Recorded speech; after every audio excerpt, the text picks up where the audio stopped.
Listen, what do you think about having an extra person around for a while to sort of help out and so on? May I present Su Lin, my companion? Who are you talking about, Villa?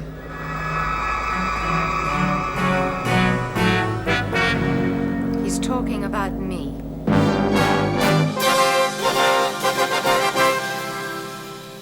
The smallest movement is all it takes, Dorian. I could snap my fingers, and you're dead.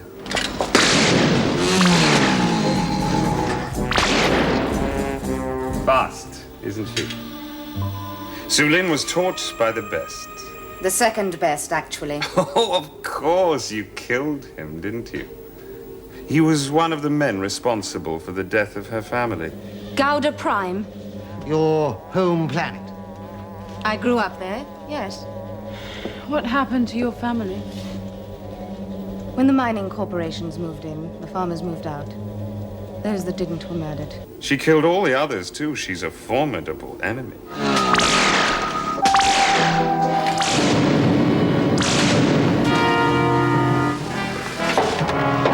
Say, you two, that was good shooting. Not bad. Su Lin killed them both. You should be a professional. I am. I know. Where's Aurak? Join us, Su Lin.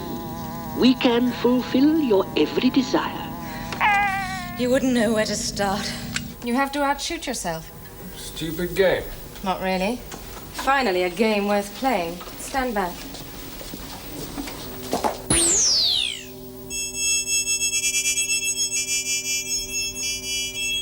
He's going to kill all of us. Oh, stop it! There are two classic ways of dealing with an hysterical woman. You didn't really expect me to kiss her, did you? Villa's very worried. He wants to know what became of that sweet little girl. Villa, all sweet things have one thing in common. A tendency to make you sick. You want to join us, is that it? Why? Why not? Dorian's dead. You give your allegiance easily. I don't give my allegiance at all. I sell my skill.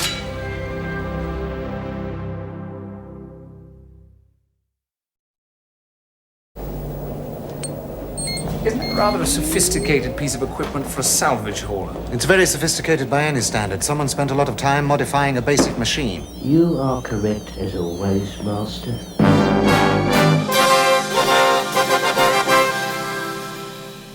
I created Slave. Why call a computer slave? Joke, I suppose. Slave, shut down the drive and stabilize on these vectors. It will be my humble pleasure. I exist only to serve you, illustrious sir. Thank you. You have achieved the new orbit with consummate skill, Master. Thank you, Slave. I deeply regret disturbing you, sir. Why do it then? What is the surface analysis, Slave? Nitrogen, methane, and argon predominate. It is unsuitable for your illustrious life form, Master. Give me manual control, Slave. With great relief, madam. I am somewhat disoriented, confused. Sounds drunk to me. Sounds useless to me. I can get you the exact I date. don't wish to interrupt, Master. Then kindly don't. I wasn't talking to you. You were attempting to override a superior system. Be silent. I do apologise most profoundly if I've given offence. Don't keep saying you're sorry. Sorry, sir. Don't!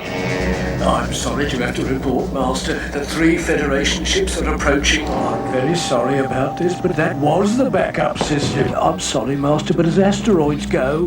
Don't be sorry. Be quiet. It is beyond my humble capacity to offer an opinion, Master. Oh, that's very good. You may turn out to be my kind of computer after all. Yes. I'm sorry, sir. When I got the job doing Blake 7, I had never really heard of Blake 7 in my life. And to be honest, at the Radiophonic Workshop, there was a bit of animosity, not animosity, just a bit of a feeling that, oh, well, you know, the main job was Doctor Who, this was just a subsidiary, and it really wasn't that important. And so I sort of started to protest that, you know, it was brilliant, and I really thought it was brilliant. And I guess having my name on the television screen every week for 13 weeks for each series was pretty damn good. Down in the suburbs, barely anything stirs. From the outside, it seems a fairly normal building, but I've heard tell that those walls hide a weird, unearthly place where monsters lurk in long, dark corridors. Come inside with me, but quietly now. You are an alien.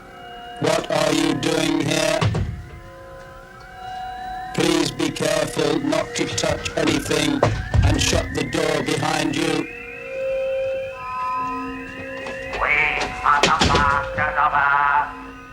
Well, as you can see, it's me all along, as you probably guessed, taking the part of one of the most famous electronic voices in the history of television, of course, the Dalek. I'm going to switch him off for a second now and try to talk properly. Dick, you were really behind that voice, weren't you, 16 years ago, and this is really where all the Doctor Who sounds come from. Yes, that's right. It began, as you say, 15 years ago with very primitive equipment, but as you can see here, we've got this nice little synthesizer that not only treats the Dalek voice, but produces all the ray guns and the doors and the rockets and so forth. I think from the public's point of view, Doctor Who was the big milestone. Suddenly they became aware that it wasn't just a funny noises thing, you could actually make music with it as well. Since then, there have been so many. We've done 3,700 programs since we started. I suppose coming up nearer today, Blake 7, when that started, provided another great sort of fillip of interest.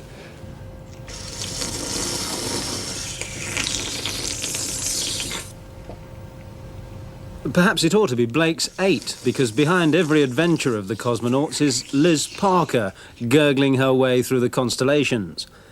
In the depths of Studio 9, Liz conjures up all the sound effects for the series. She's helped the Seven escape into the universe and followed them right up to their search for Star 1.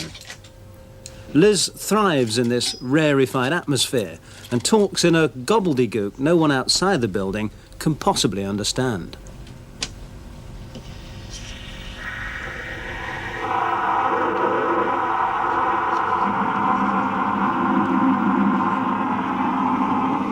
Now, what exactly is going on there, Liz? Well, this is basically white noise generated from the Delaware, put through an envelope shaper, then through an octave filter bank, where I'm keeping some of the high frequencies and losing a lot of the lower frequencies. Then I'll put it onto the 8-track, and then it'll go through the mixer, and I'll mix it down onto quarter-inch. Now see what can be done with a simple glass of water. Yes. Look out!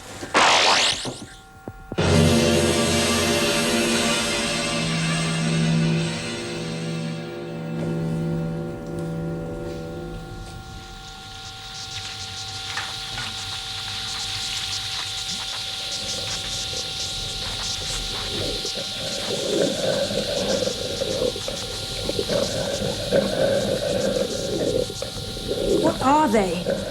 Unfriendly, which is fortunate, really. They'd be difficult to love. I think at the time of that interview, I don't think... Would I have heard his introduction?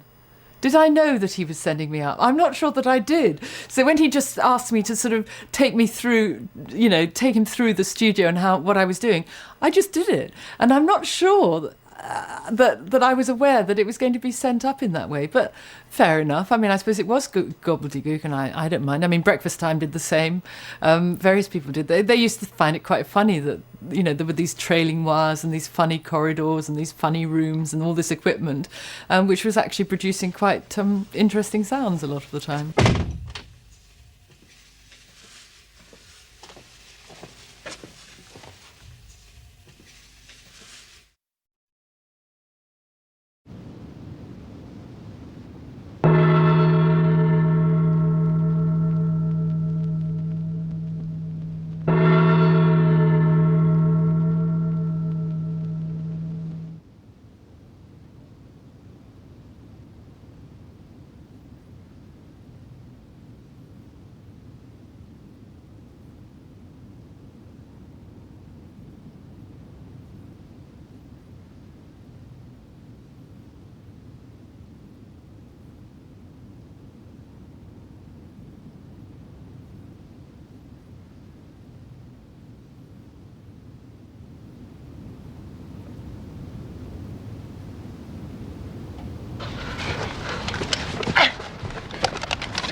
Thing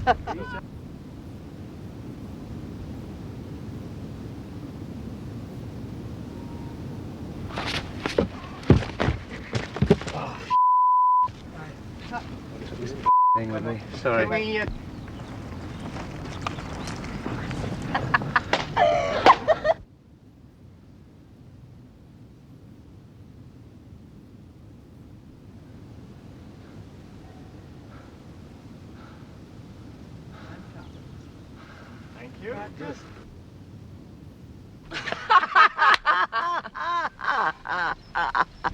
Verlis. That man. Which man? The young one. I want him. I'm sorry, Commissioner. I can break the rules in private, but not in public. I want him. I'm You afraid- can name your price. Afraid you'll have to bid for him like everyone else.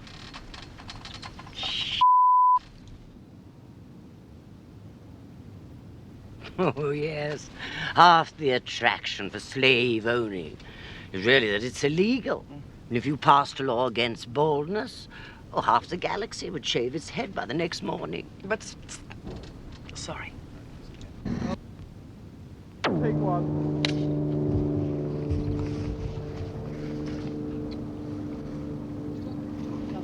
Yeah. Cut it. It's running. Take one. Second clap.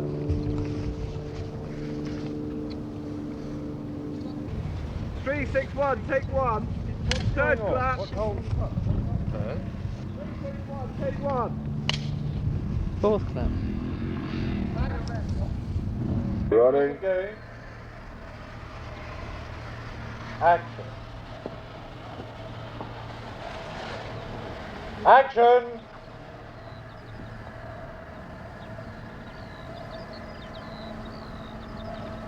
Action.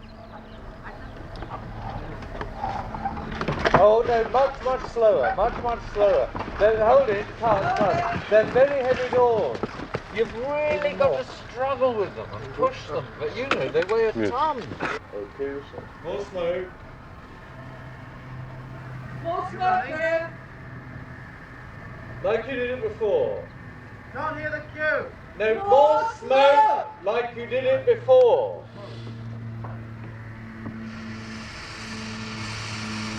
Through the back. Action!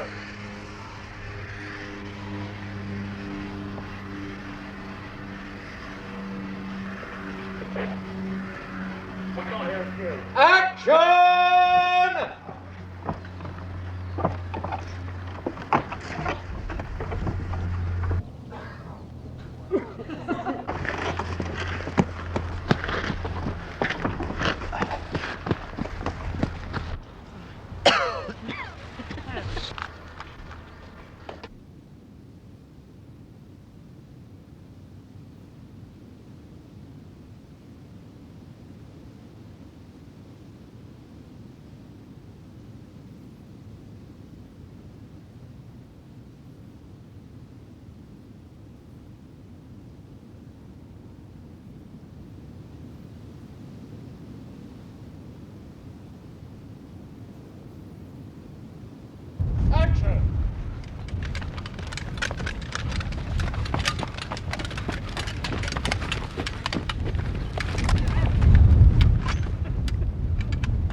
How many more of you?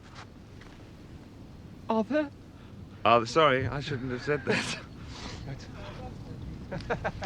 I would have thought you'd been paid quite enough to satisfy your desire for enlightenment. I'm not complaining. Mind you. Cut. There was Very quiet. Going for a take.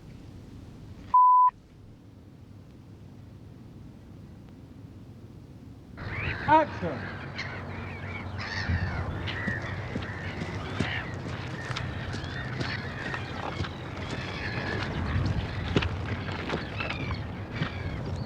Cut. Yes. Very good. That was perfect, wasn't it? Very good. Oh, come on. Great. Can we have a bit of smoke coming out of Girl.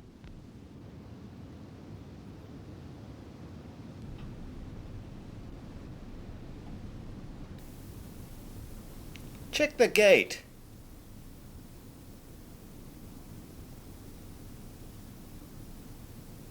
.220, take 5. Take 5? Oh, yes. Oh, half the attraction of slave owning is that it's illegal. If you passed a law on board...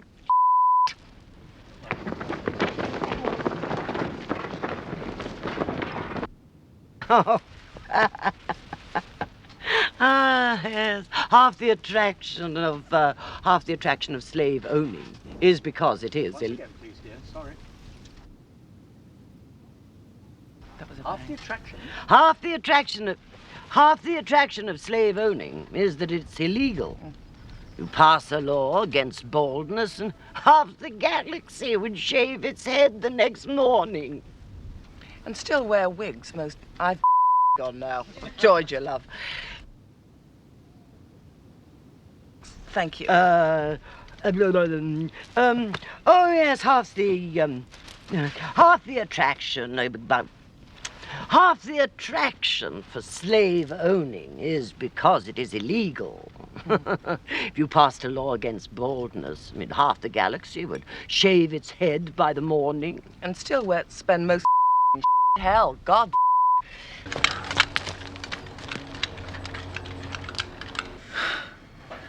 Well, everyone's entitled to one really bad mistake.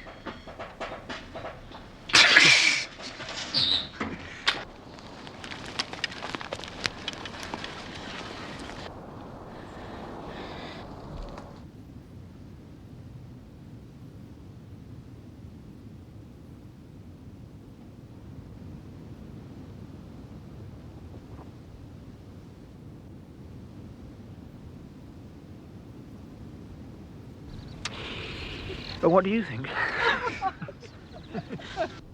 Shut up!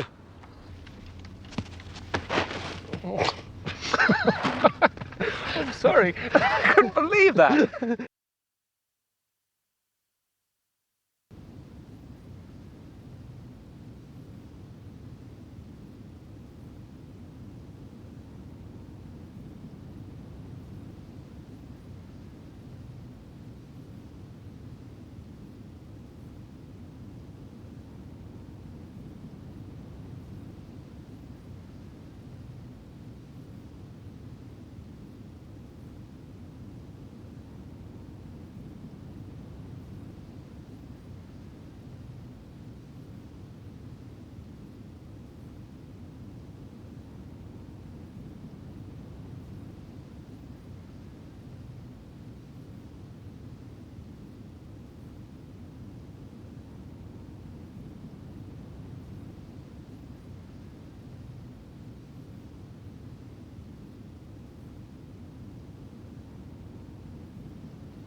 Action.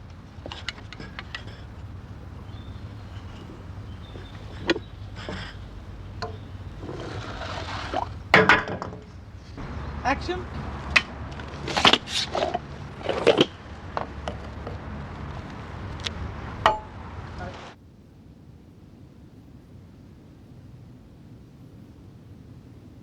Action.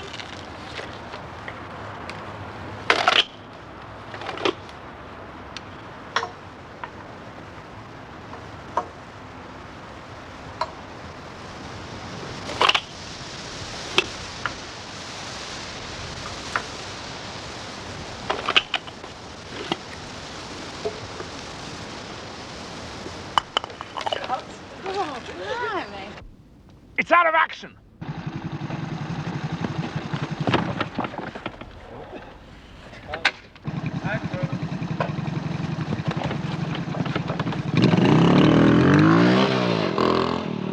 Running.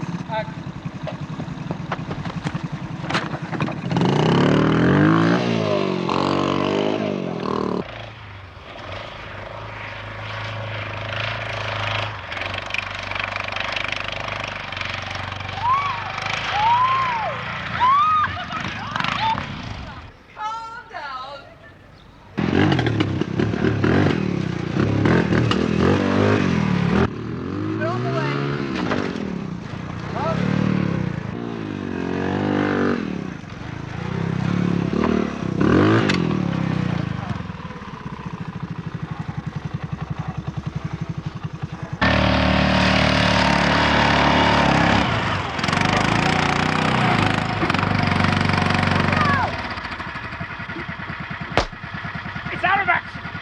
Never mind! There she is!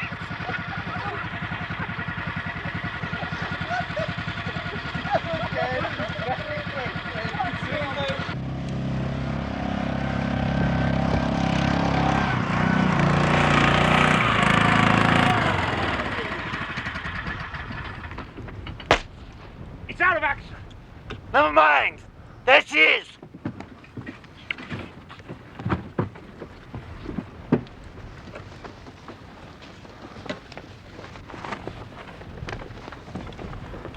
Cut!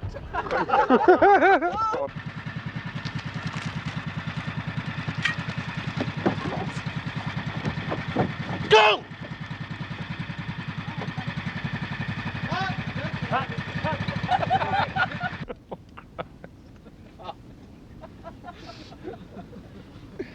Oh, I'll give up.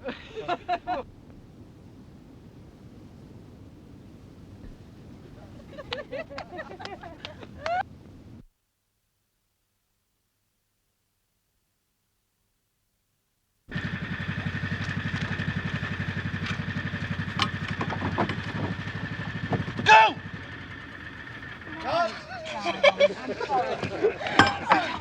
Oh, God.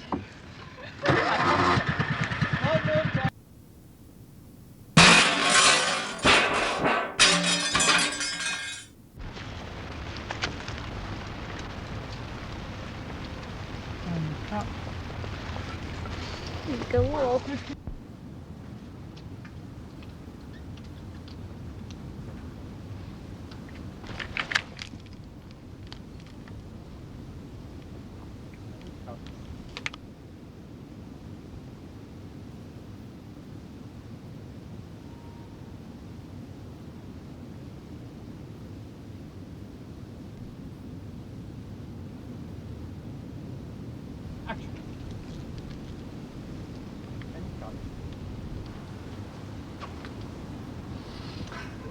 This was out of shot.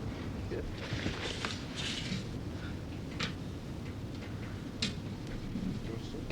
Hold it. Bang, you're dead.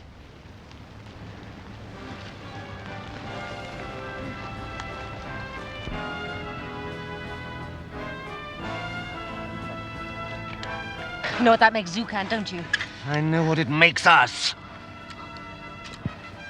Useless. Come on!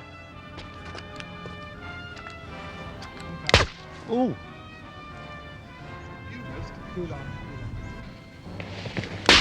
Jeez.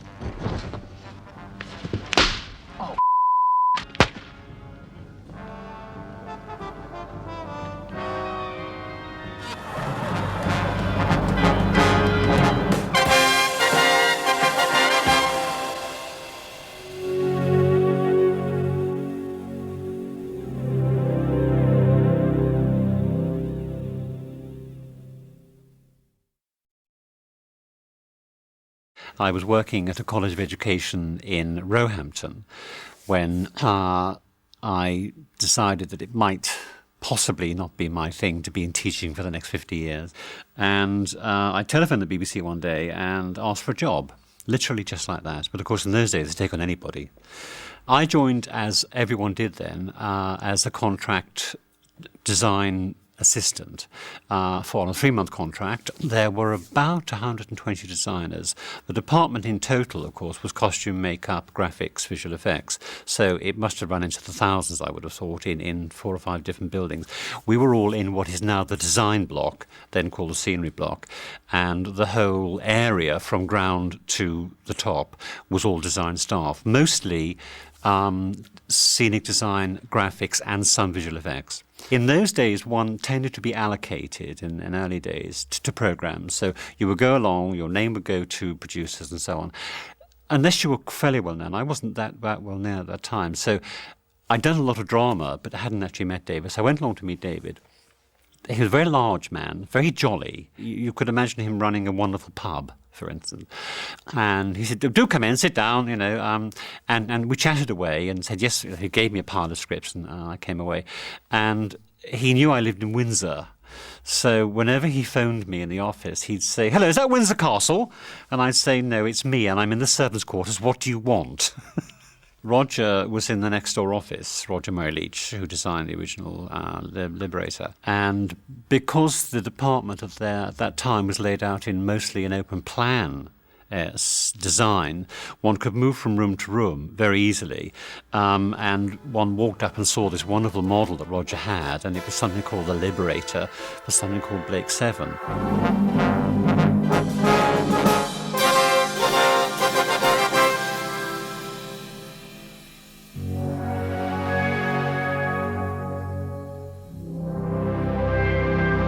It was a 3-sided set with additions. It was a very high set. It must have been about 2 or 3 meters high.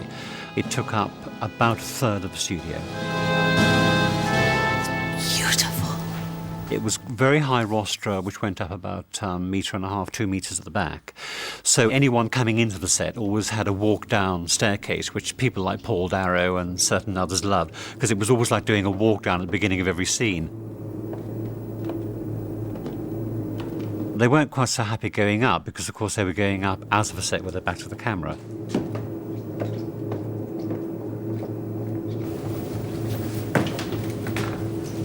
But they always loved walking in. Olaga. One of the directors wanted to make the actual control area very small so you could keep everybody in one shot. But the script demanded big seating areas and places for people to move around. The man hours involved in set design was very much an issue when it came to any area of set design, and we didn't have the man hours, especially for the first episode, to actually execute the sets we required. So that if you look at the first episode which was recorded, all I had was a painted backcloth which only required, let's say, 20 man hours to execute rather than the 100 man hours or 200 man hours that was actually required to construct that left-hand side of the set. It gave them more time to build the scenery. There were a lot of components. Many of the bits were actually boxed because they were some of them were quite fragile. So it would all arrive in like an IKEA building set, and they would put the walls up, and then they'd add the screen in. Then they'd add the lights in the back of the screen, which were designed by visual effects. Then the individual chairs and the seats and the control panel would all be unpacked. I mean, they were actually packed very well, and they didn't actually get much damage. So they would all be unpacked and added, and the set took probably about a day and a bit, because of course they were not only doing Liberator, they were doing maybe 5 other sets as well. So the set will be an entire day set. It will be an overnight beforehand, a day set, and then an overnight finish. So you come in the next day, and the set ideally would be finished. If you look at the set, a lot of the elements in it are hexagonal. We wanted something that would just carry that vision right the way through.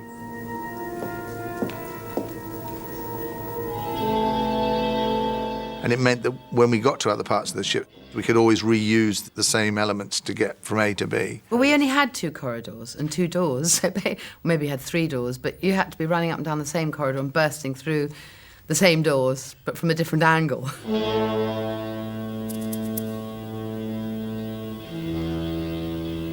You never quite knew where you were coming from, where you were going. But it was a very expensive set for the time. I mean, we were told that we were in the most expensive set that the BBC had ever made. And it looked great on telly. It just, when you're in the studio, it looks slightly different. Seats on the Liberator, I think they were partially made, partially bought, so it was an adapted design as far as I remember. And they were 2 shades of grey, light and charcoal grey and silver grey. And I luckily never had to sit on them. The artists, I gather, weren't that happy with them. They felt it was like getting on and off a bicycle. I did have a sort of bicycle seat, which has played havoc with me ever since, with prostate problems. Yes, it had a ridge in it, and I was sort of sat like that. The seats were slightly different in that they were designed so that you stood and leant against them. Well, you couldn't actually sit down. You had to lean your bum against it, basically. Check. Compensate for orbital drift and hold. I had a very sort of smart console with my forward boosters. 3, 2, 1. The controls were based on the arms of Anglepoise lamps, which looked wonderful, I thought, first time round. They looked good. The whole set looked wonderful and had tremendous visual appeal to production who liked it and to the audience. As time went by, series sets would sometimes be refurbished because there's obviously the set's going in and out every week. It got a lot of knockings. Sets were left in the ring road week on, week out, and then hauled back in. And by the time they'd been pulled around by half a dozen teddies, the little trucks, they got smashed to pieces. What about the automatic repair system? Oh, it'll do the job. You would arrange for a partial refurbish to be done as the set was going up.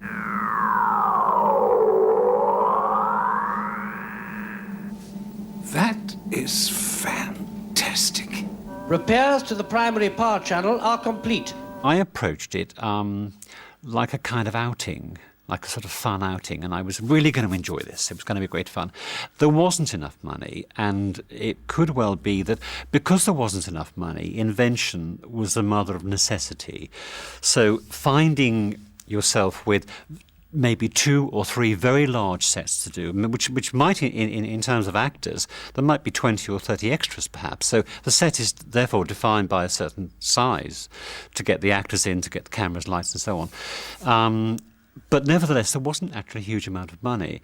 So I tended to resort to doing part set, part drape, part set, part drape. So I would make the good bits and spend some money on them, and then the gaps would be drapes or slash curtains. What are all these coloured ribbons? Perhaps they were having a party. I did tend to use a lot of drapes because drapes were much cheaper. You could actually have an area of drapes for a lot less money than you can have an area of set.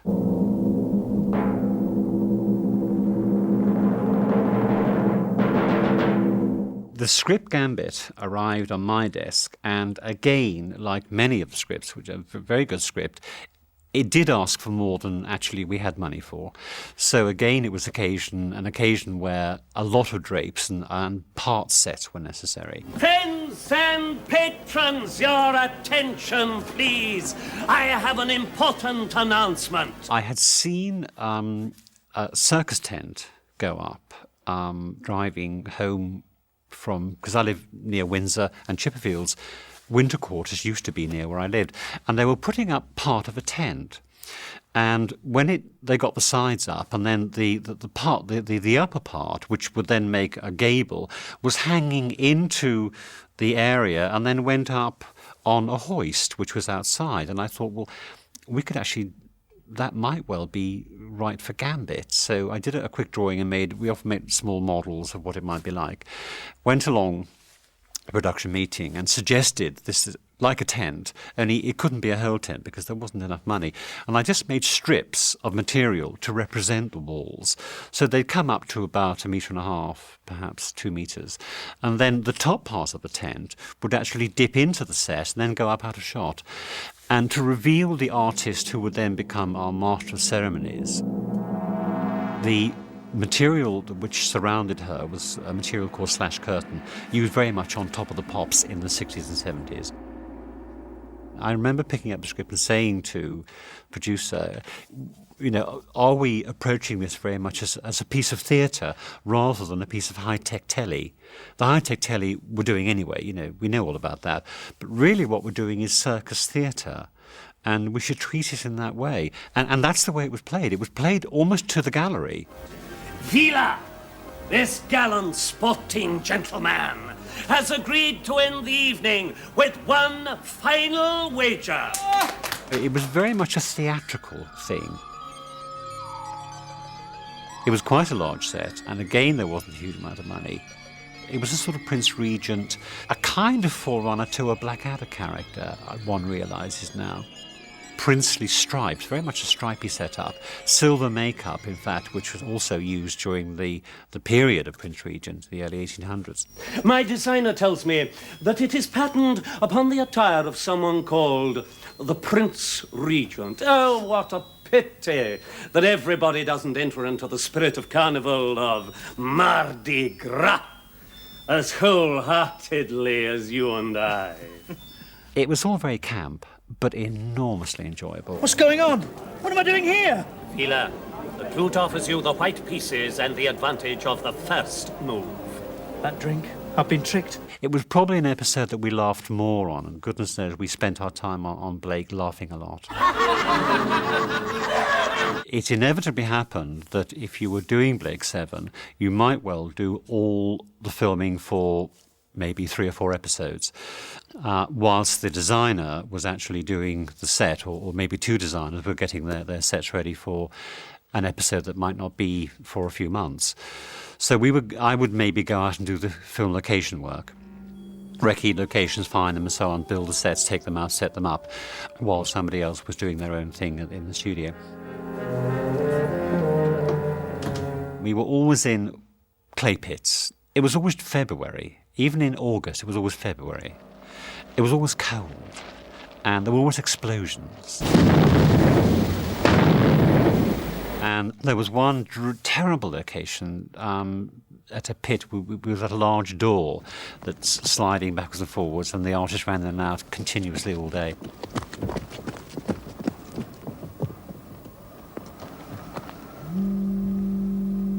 I was in a Range Rover, very posh-looking Range Rover. So my car was actually very close to where the camera was because I could drive there. No, I think not many other people had a four-wheel drive at that point. So I drove the car quite close, and I was sitting in the driving seat writing the prop list for my next location. So I was sitting in the car, and along comes David Maloney, knocks on the window, usual, go away, leave me alone. This is the producer. So I wound him up. I said, what do you want? He said, can I come in? He was blue with the go. I said, well, yeah, but don't make a mess. So he got in the back, immediately took over the back of the car. It was his office for the rest of the shoot. And I said, David, it's so cold out there. I've got to go out in about 5 minutes and do something. I can barely go out. He said, yes, it's like Dunkirk, isn't it?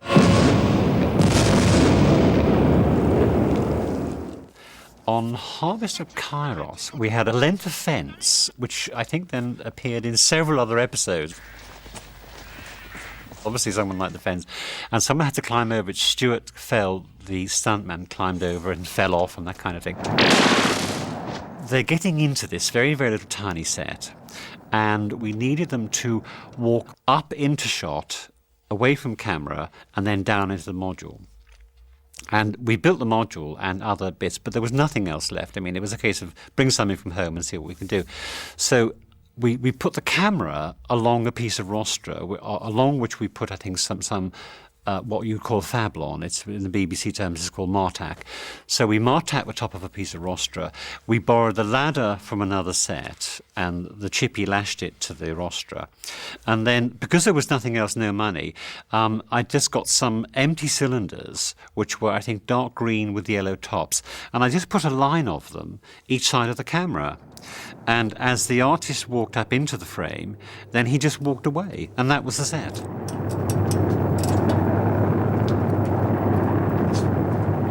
On a later sequence, we had a large spider. It must have been at least a couple of metres in diameter. It was quite large, quite low. And the special effects team were very proud of this spider. They'd worked really hard on it. And Jim Francis and the other visual effects designer, they were sort of all over this large red thing that was about as frightening as the light stand. I think she means you. And it was really unfortunate that the instant they trundled him out, the rest of the crew fell about laughing. It was very, very funny. I mean, none of us dare laugh because, of course, you wouldn't laugh at another designer's work. But it wasn't really very frightening. He really didn't have the dramatic impact he should have had.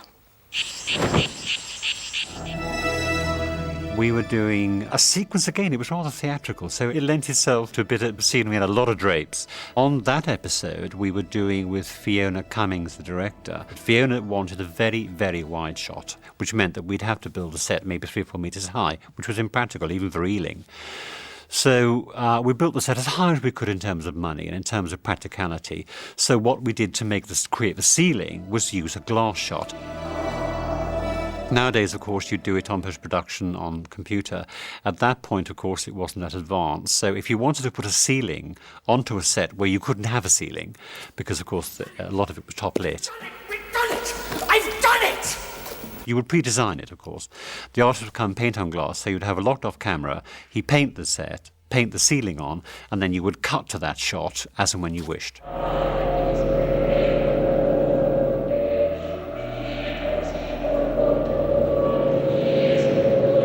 It was late in the day. It must have been 6 or 7 in the evening. My assistant, Jill Page, and I had been there all day, dressing most of the other sets. We finally got onto the black and white set, and it was almost a complete circle. And I was up the ladder, finishing off some bits and pieces. Julie went out to buy some coffee in one of the tea bars, and I heard the door go. In a sound stage, when the door goes, it's unmistakable. It's a huge bang noise. And it's a wooden floor, as Ealing was, and most film studios are. So I heard the clatter of feet across the floor, and I thought Julie would come round the set, and I'd look back and see her. Well, she wasn't there. So I heard the door bang again, and feet come across the floor, and I said, then she had the coffee, and I said, Julie, did you just come in a moment ago? And she said, no, this is the first time I've come in. And at that precise moment, I looked up to my left, and the gantry, which was the means by which the electricians got from one side of the studio to the other off the ground, and they hung lights from it and so on. The gantry was just above my left eye. And a lady in a long blue-grey coat walked from, as it were, camera right to camera left. She walked over the gantry and then just disappeared in the blackness.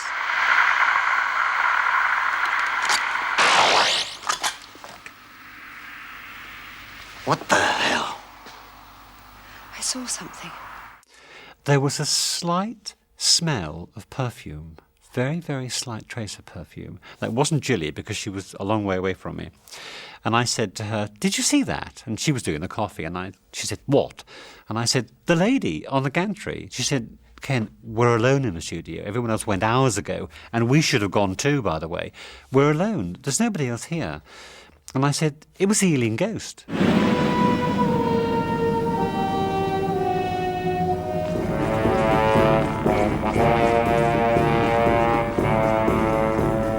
Rumours of Death shared with Paul Munting, the other designer. Paul did studio sets, I did location and location sets. Well, Rumours of Death, the house that was used was a private property, and they were very keen that it was never revealed where the location was. In fact, I don't think I know to this day where the location was. I just went along on the coach with everybody else. Shot at Cornbury Park, which is sort of the back gate of Blenheim Palace. So Blenheim was their neighbour. Very beautiful country house owned by Lord Rodwick. And we were there sort of midweek to the weekend. So Friday night, I had to clear the hall and one or two other areas because they had a shoot coming. We, as you appreciate, were the BBC shoot, and what he had coming was a pheasant shoot. So Friday night we did a big clean-up and tidied our things away into a side room. Come Saturday morning, very crack of dawn, we all arrive outside the house, and the pheasant shoot, also arrive outside the house. So there's a great car park jam. And everyone gets out of their cars and starts talking. Oh, who are you? Who are you? I'm so-and-so, I'm BBC. I'm Marcus of Tavistock. And he was there with his wife. And, oh, gosh, wonderful car. That kind of thing. So we were all asking what each other did. And the conversation, eventually a loud whistle went. A production manager, standing on a small wall, shouts with a loud hailer, "Would everyone who is here to shoot Blake Seven please stand to the left? And everyone who is here to shoot Pheasant, please stand to the right." We got the cars sorted out and we actually cleared the car park. At lunchtime, they came back from the shoot and they were actually having a sort of buffet lunch, and our caterers were very close by. So we all got mixed up again, you see. So we were discussing lunches by then and what we'd all been doing in the morning. It was great fun because they were fascinated by what we were doing. They had no idea, that as everyone says, I had no idea there was so much involved. I didn't know you had to do all this. I suppose they thought you just walked along and found a Liberator on a street corner. I asked Lord Rotherwick's butler if we could use the dining room. The dining room was very beautiful. It's Georgian. We used their table. Now, Lord Rotherwick always has his lunch in the dining room, on one end of the dining room, every day. So I said to the butler, can I use the table? He said, yes, of course. I said, what will his lordship do? I said, well, he'll go somewhere else. So I went and found his lordship in the library, and I said, I hope you don't mind if I dress the table. We will make something. And he said, no, I'll just have it on a side table. And I think he had lunch on a card table. It was rather sad. So it took us about 4.5 hours with one of the prop boys and myself laying a table.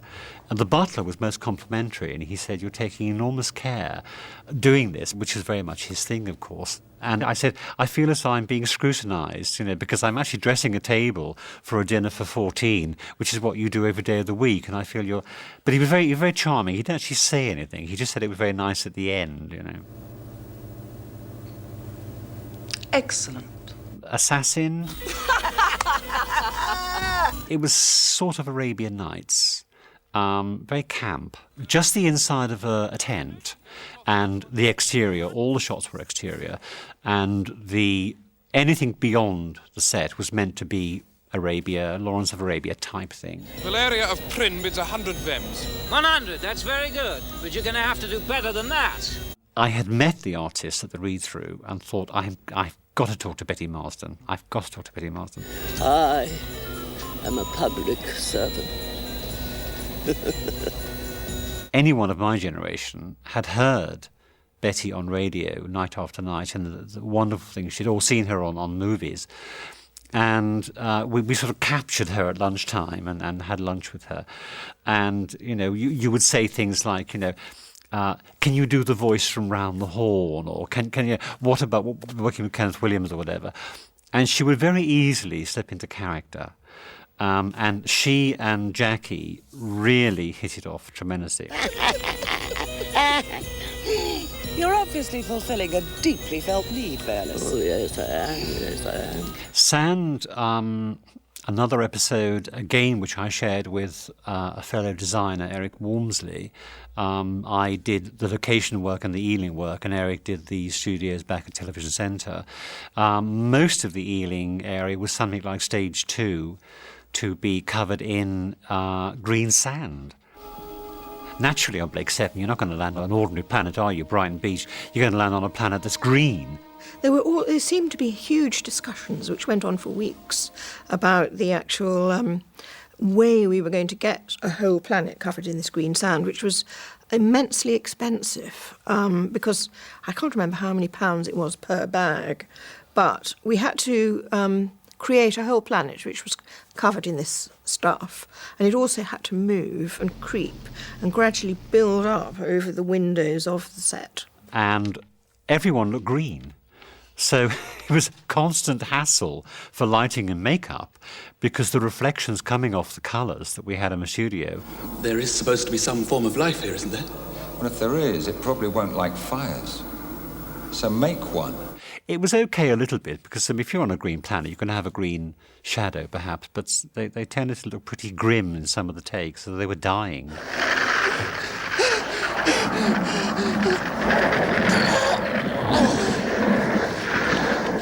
We don't only carry passengers on this ship. We have a small hold, and we carry cargo.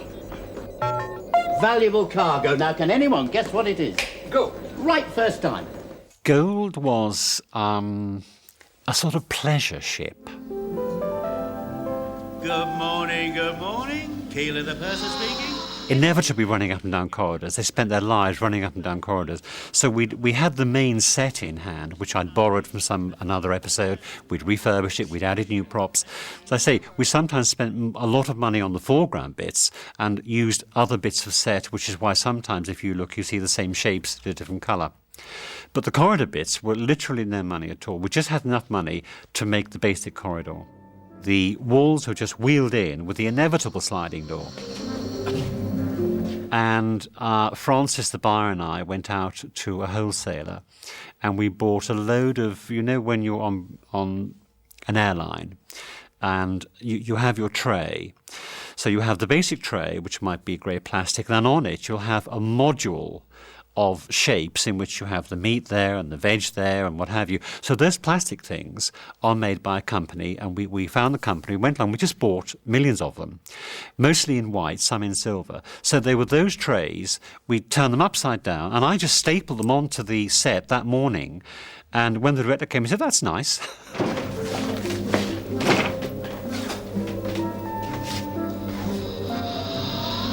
Basically, it was old set and a bit of British Airways. Plastic. High tensile plastic. Orbit was the last one I did, because after that I went on to another drama serial. Ken Legend, the designer, was amazingly creative, because we had two major sets to do. Well, three major sets. We had the spaceship for Keeler's spaceship.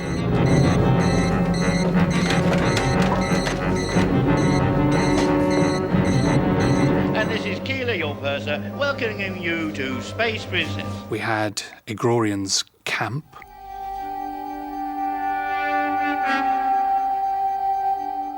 With this wonderful dome feel about it. It's a wonderful set, that, actually, if you look at it. There's a little one where Servalan was hiding. The shuttle has just separated from Scorpio. Good.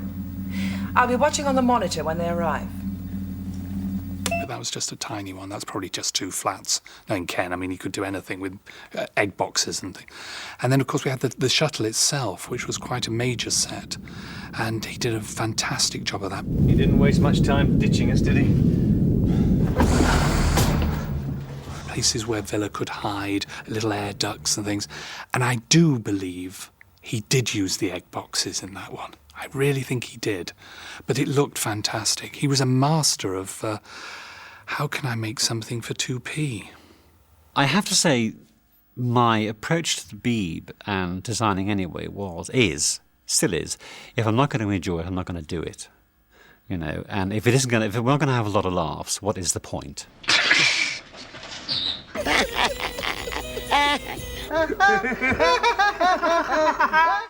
V.L. Lorimer at that time was a director, mostly in BBC drama serials. So this particular episode I was doing with Vere, his production manager, as would now be his first, was a guy called Geoffrey Manton.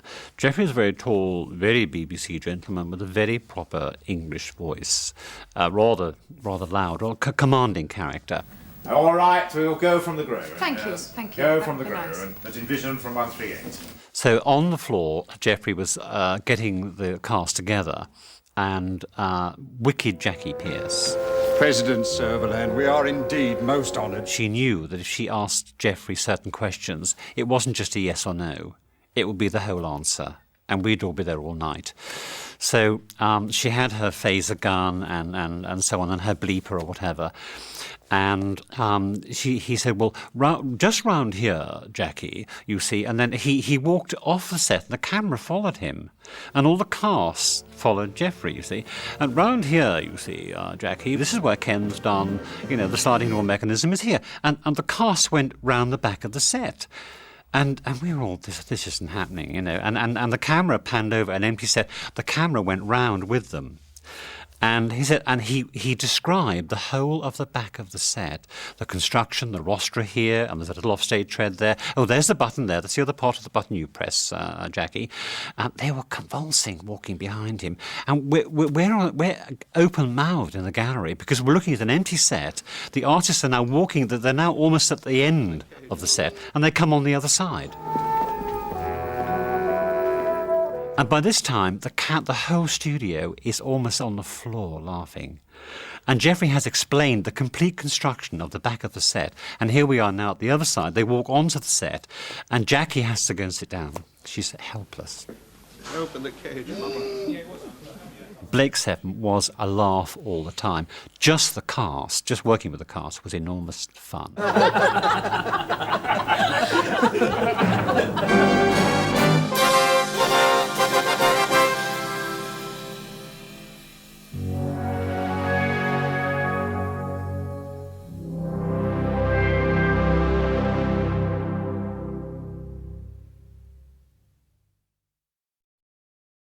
I think I said Dirty Dozen in space, and that's it. And I knew then, I mean, right, what you've got to look at the moment you come up with an idea for a series is, does it have legs? Meaning, will it sustain for 39 episodes or 100 episodes or so on? And I knew immediately with that it had the legs to go on with. We could keep on doing it as long as we wanted. And so yeah, I knew that would work. I really knew that Blake Seven would work.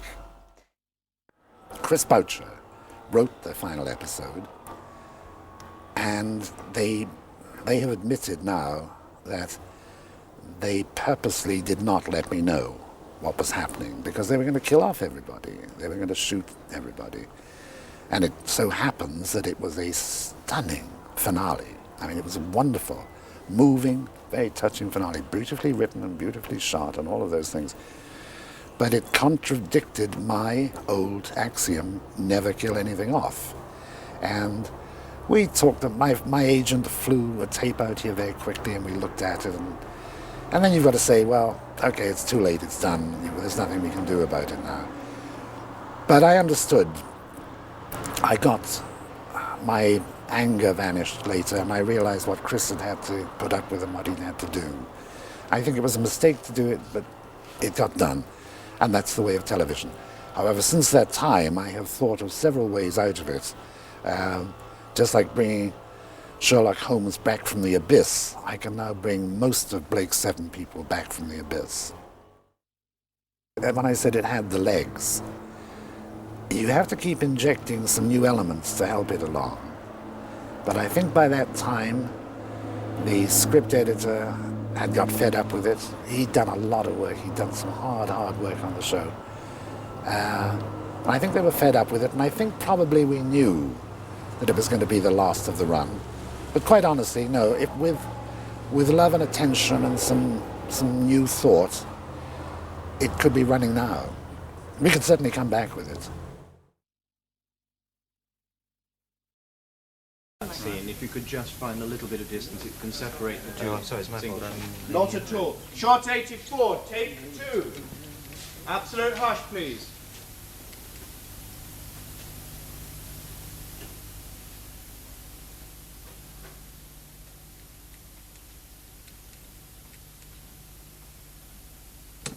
Aurak, what the hell is going on? Guidance system control is not functioning. The orbiter is pre-programmed. Flight power depends on the distance and intensity of each star the Felden panels are locked into. The successful completion of a game continues the sequence. To regain control, you must complete the coded sequence of star sources. What about the Felden crystals? Gambit! This game will reveal the entrance. All we have to do is lock onto the right star. It is possible that we've just received the right answer to the wrong question. I calculate that the next star in the sequence is Cygnus XL. That's a black hole. That is correct. Not exactly the entrance we were looking for. Dana, what about we're ready for teleport. But what about the crystals? I never were. No, sorry, I cut you, didn't I? It's all right, it's all right. Ready for teleport. This is shot 89. Dana, we're ready for teleport. Pardon? What did you say? I mean, Dana, we're ready for teleport. on 85. Right, let's do the whole. Should we do the whole scene again? Sorry about that. Jesus. You had a booming shot. So easy to get in there. Because it was a booming shot. Right, from the top then, this is shot 84, take 3. All right, what the hell's going on?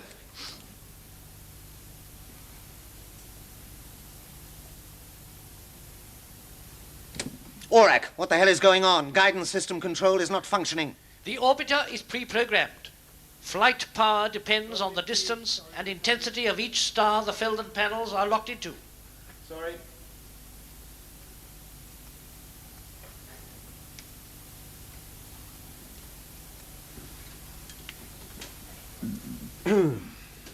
So I gather, did I rush you? Right, shot 84, take 4.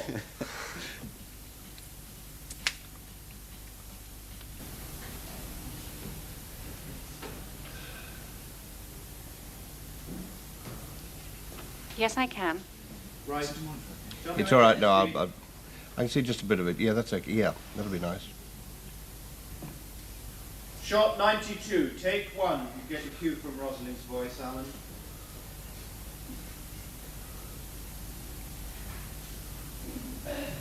Your move. I must greet our opponents, Gambit. I'm glad to see they're punctual at least. Ah, we're honoured by your visit, Commissioner Slayer. I wouldn't call it a visit, Belcom. That makes it sound like a holiday, which it isn't. And I doubt whether you'll feel honoured by the time I'm finished with you. You've been placed under house arrest, pending the results of my investigations. Necrotu is a very strange planet. You'll find it difficult to investigate without my help.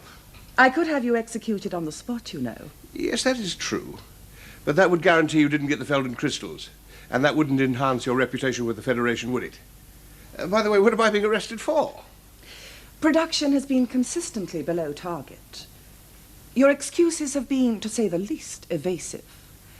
Accidents to members of the previous survey team for which we have yet to receive satisfactory explanations. Look, I've already said this is a strange place. We're working under difficult conditions. This isn't a game, Belkov. We want those crystals, and we want them now. And I'm the only one who can get them for you. It is a game, Commissioner, and I hold the winning hand. No hand is a winning hand until it's played, Belkov. You should know that.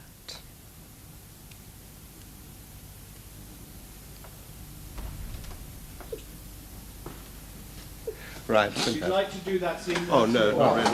Why? You were brilliant. We are still running as quickly as we can. Step back, please. Accidents to members of the previous survey team for which we have yet to receive satisfactory explanations. I've already explained this is a strange place. We're working under difficulties. This isn't a game, Belkov. We want those crystals, and we want them now. And I'm the only one who can get them for you. It is a game, Commissioner, and I hold the winning hand. No hand is a winning hand until it's played, Belkov. You should know that.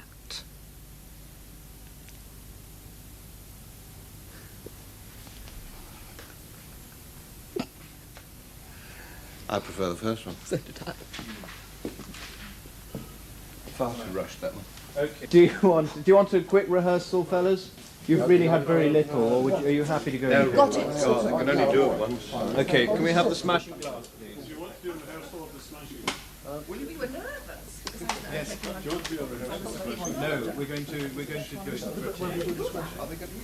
Bring the good one then first.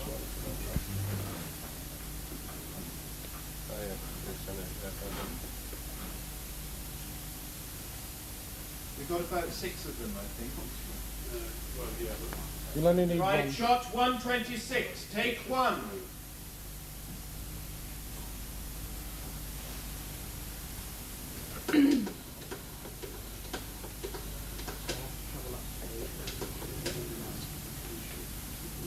No, 126, take 1.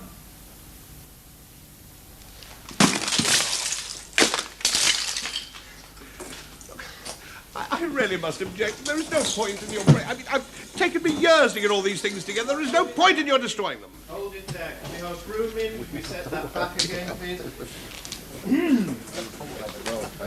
That is a problem. Do you enjoy that? Yeah. Quickest man. Well, we didn't have any broken stuff lying around the ground.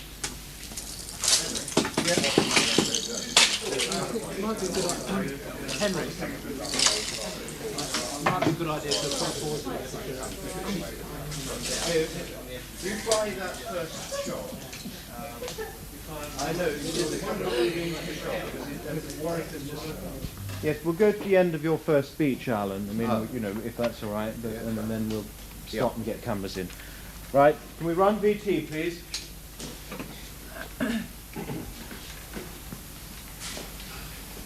(126), take 2. Absolute hush.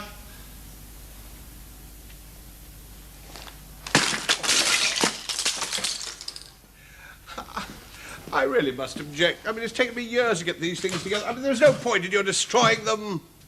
We asked for your cooperation, you wouldn't give it. I mean, I'd hardly be stupid enough to hide a consignment of... Please. We stop recording, please. We just get a broom in again. Thank you.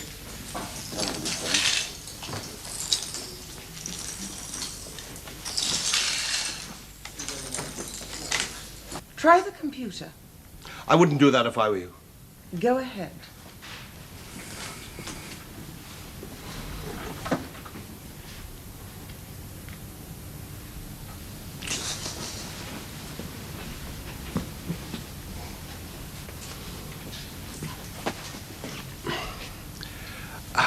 Too much body movement then, but eye line back and I'll cue you again. Too much body movement from me? Yes. Right. You're not Pamela Stevens. And stand by, please. Up to hush.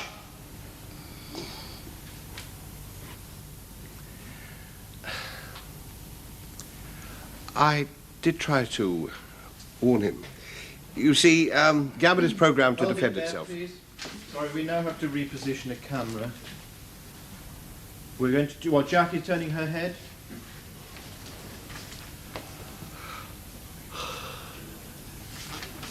Oh, at the end of the scene. So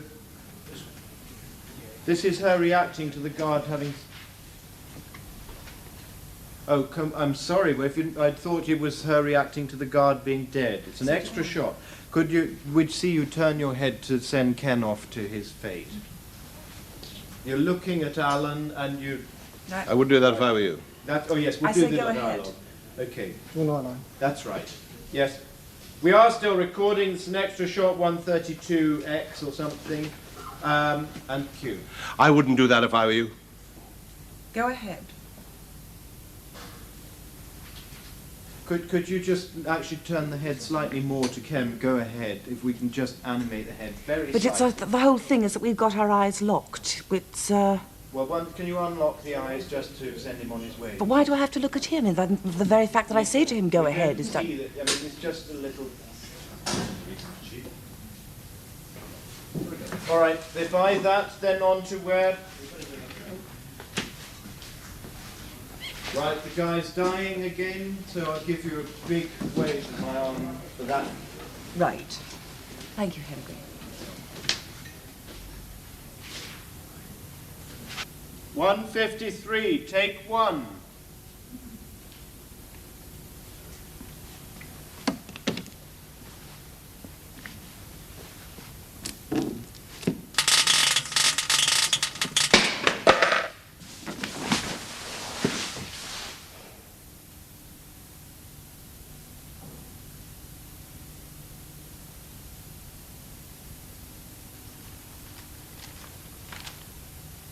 Right, thank you, Ken. Are you all right?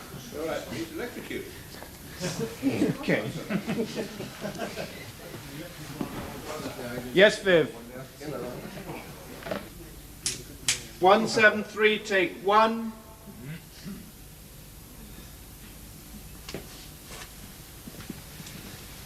It is a bit longer this way, but it's safer than going above ground.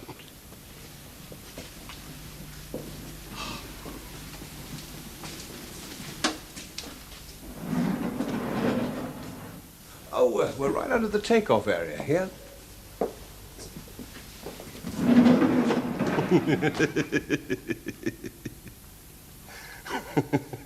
That's lovely. Okay, we'd like to do it once more for lighting. We're trying a different lighting stage.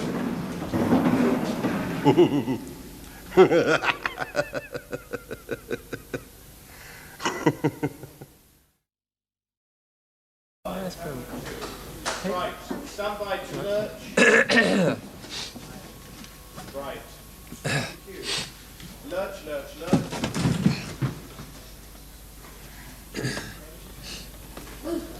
Belkop has opened the door. That is an infinite power source for the Feldon to draw upon. There is nothing that won't be dragged in. Orak, if we pushed everything to the limit, could we raise enough power to pull away from it? Negative. But a huge negative force a long way off could be balanced by a positive force close to the crystals. A somewhat simplistic theory. Save. I need all the power we can muster. Sacrifice everything except life support. Blast those Feldon panels with everything we've got. From this distance, you'll blow us up too.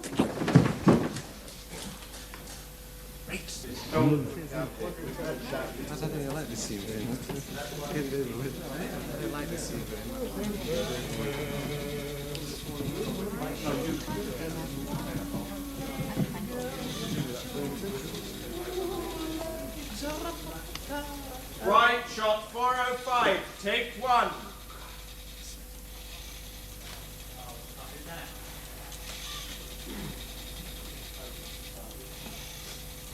Right, settle down, shot 405, take one.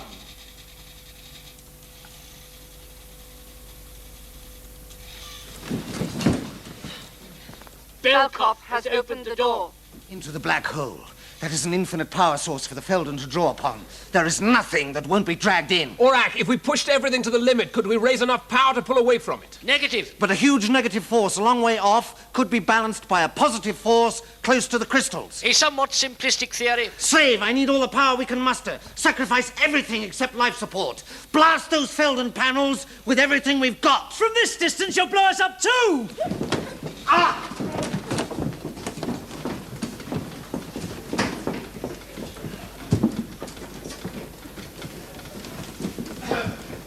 Well, thank you. Right, we stop recording. Paul, are you all right? Yes, I'm all right. Hey, I've never had so much Well, fun. hang on, we're just about to rehearse from... Great stuff. Yes, you will be. Right, shot 415 to 420. Different shot 141. Trolley in, please.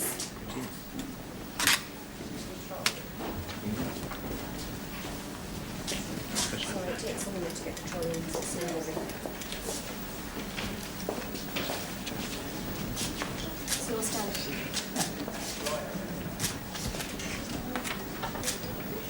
Yes, it just takes a minute to get the trolley in. Goes in Joan's biography. Thanks. The last one.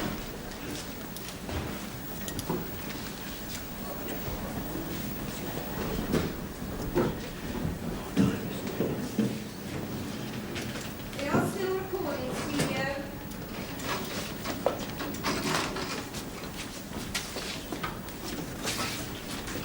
Right, could you stand in position for your shooting? Yes. They're just having their guns loaded. Loaded.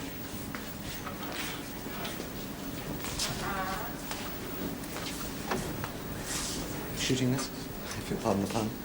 Yes. Who do I give the first cue to? Am I out? Right. Shot 141.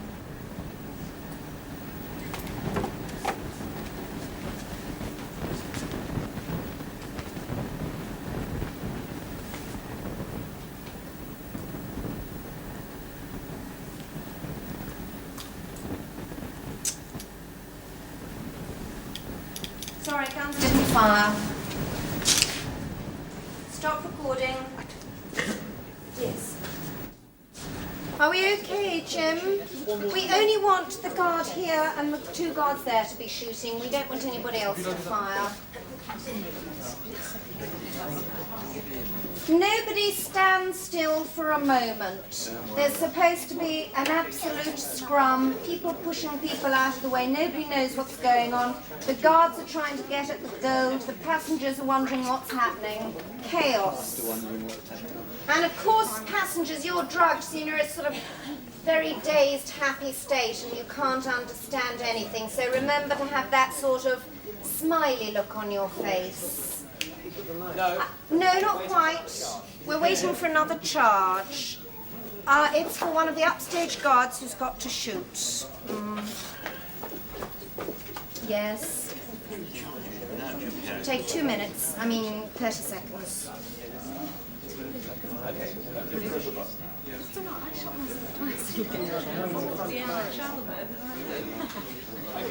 Right, we're ready. Clear the set. Stand by for recording. Stand by. We are recording.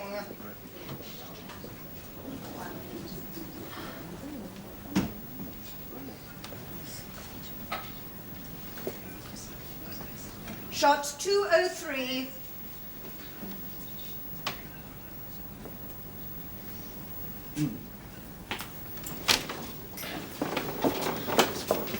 Guards! Dana! Go! Oh, what's happening? What are you doing? Go! What's happening? No! What's happening? Avon, they're disengaging. We've got about 10 seconds before the airlocks close automatically. Come on! I'll cover.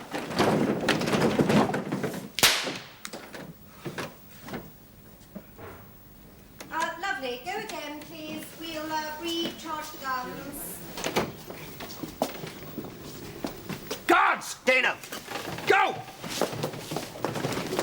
Oh, happening! Oh, no! There's more! Let's go! What's happening? Go, what is it? Avon, they're disengaging. We've got about 10 seconds before the airlocks close automatically. Come on! I'll cover. Head to there. Yes, lovely. Yes, what I'm saying is when Avon reached the doors, they just shut. I'm all right here, Peter. Okay, we are going to run this very quiet, please. Hey? Shots 221,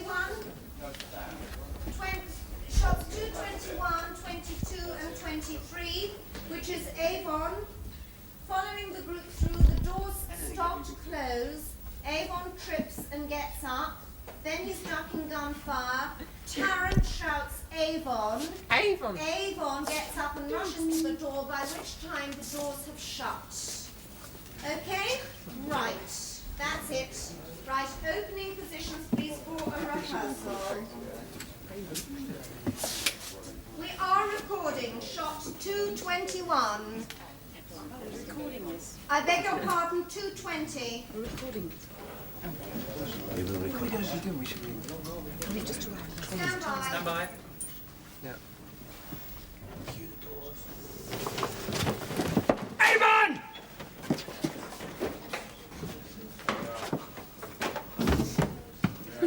Well done. Well done. That saved a lot of problems. Right. Let's take it from the top, please. I'll lean again the flat and it won't go back. Well, nothing is not. Avon!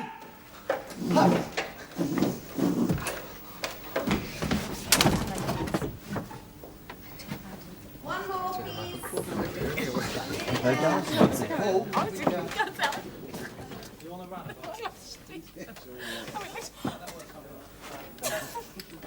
Babe. Yes, fine. Keep it all going.